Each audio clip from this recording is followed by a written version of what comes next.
Negative K, nothing further. Just see the cabbie on the corner. I've been in stress management for over 2 decades, but for over a decade, I've been working with first responders.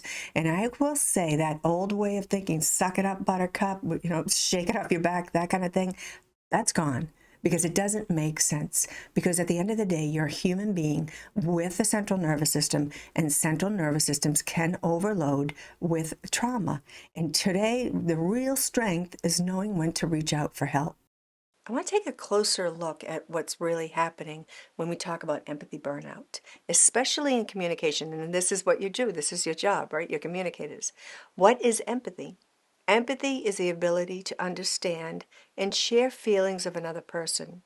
It's what makes you exceptional at your job. It allows you to connect with someone in crisis and provide calm, really, in the chaos. So what would you want to see in a stress management training for dispatchers? Well, I think that a couple of things that when I went over to the police department, I was in this cycle of just feeling overwhelmed and stressed and not doing the things that always made me happy. Endurance is about pushing through. So whether you're pushing through a shift or a call or an incident or the day, the year, your life, endurance isn't the problem.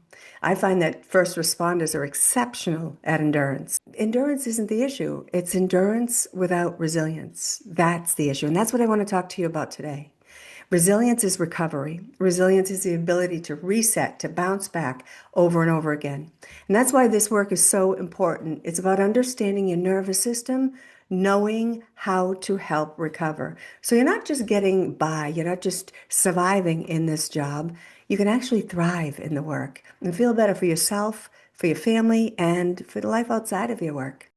Sleep is the most underrated tool because it's so important. Of course, you know this, it's important for mental clarity, getting through the day. And especially from what I hear from you, this is something that's a problem because of shift work or the constant non-emergency calls. Just the corrosive drip of your profession sometimes can wreak havoc on a good night's sleep. The military sleep method is a technique developed to help soldiers fall asleep in just 2 minutes.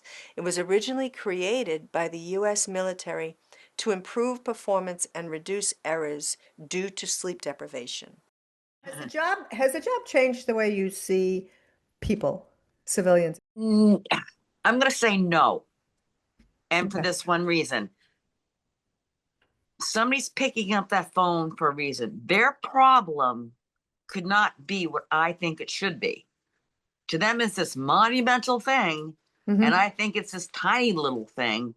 I'm still going to handle it as monumental because this person sees their issue as being really, really big. I can't judge that.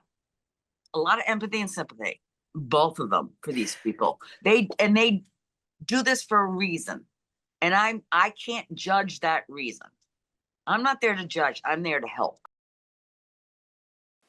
So when we talk about empathy burnout, talking about an internal disconnect. It's not just about how much you're giving to others, it's about how little you might be giving to yourself.